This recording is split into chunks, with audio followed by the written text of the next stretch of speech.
ako. Pakintay mo lang ako dito, ha? Opo, ma'am.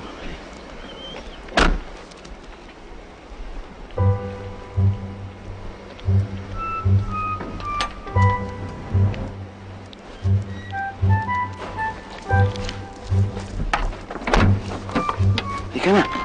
Dito na tayo.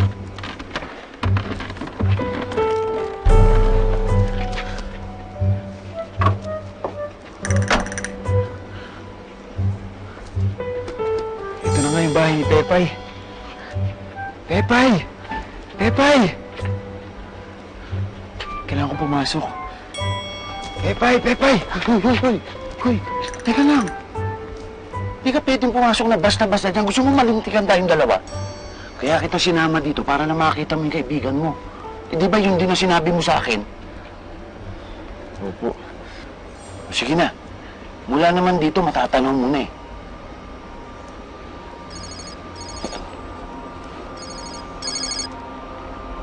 Hello? Day! Day!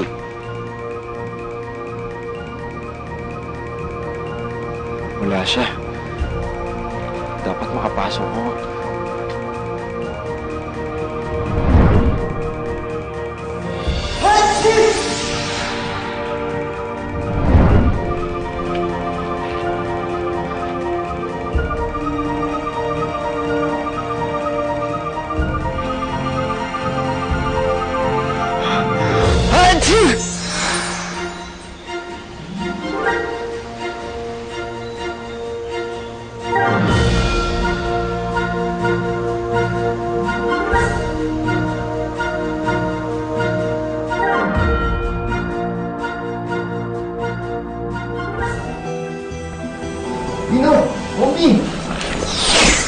Alpino!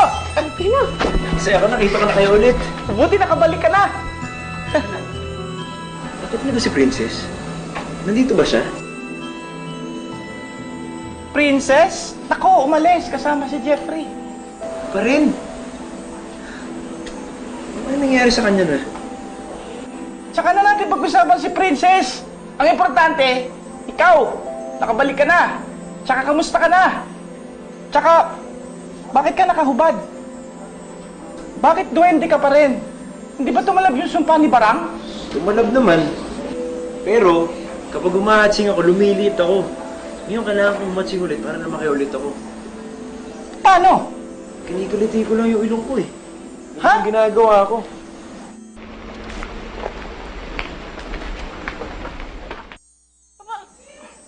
Parang ganito?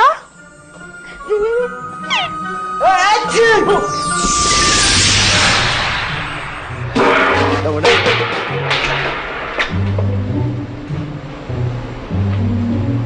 Ano yan?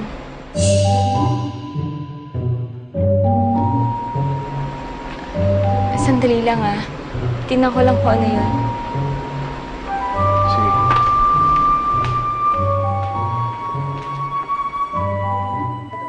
Ang laki mo talaga, Elpino! Makita niya na. Pero teka, baka may makakita sa akin. Hindi niya ako pwede makita ng ganito.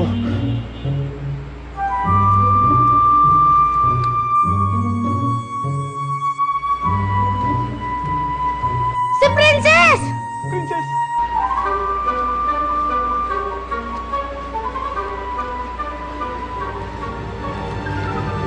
Sino nandyan?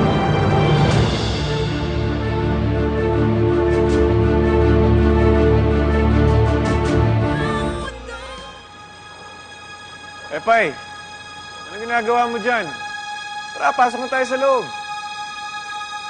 Tara.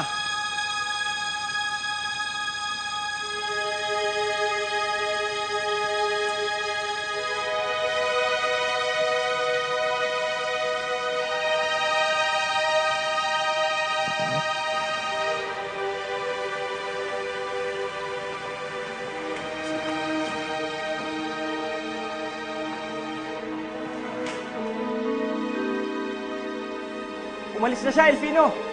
Oo nga. Hindi niya ako pwedeng makita nakaubad kasi baka kung ano isipin niya. Aalis muna ako, ha? Eh, saan ka pupunta? May bahay akong tinitirahan. Kaya namang Dado, mabait yun. Pero huwag kayong mag-alala. Babalik ako dito. Ngayon, alam mo na paano pumunta dito. Ha? Mag-iingat ka, Espino! Sige.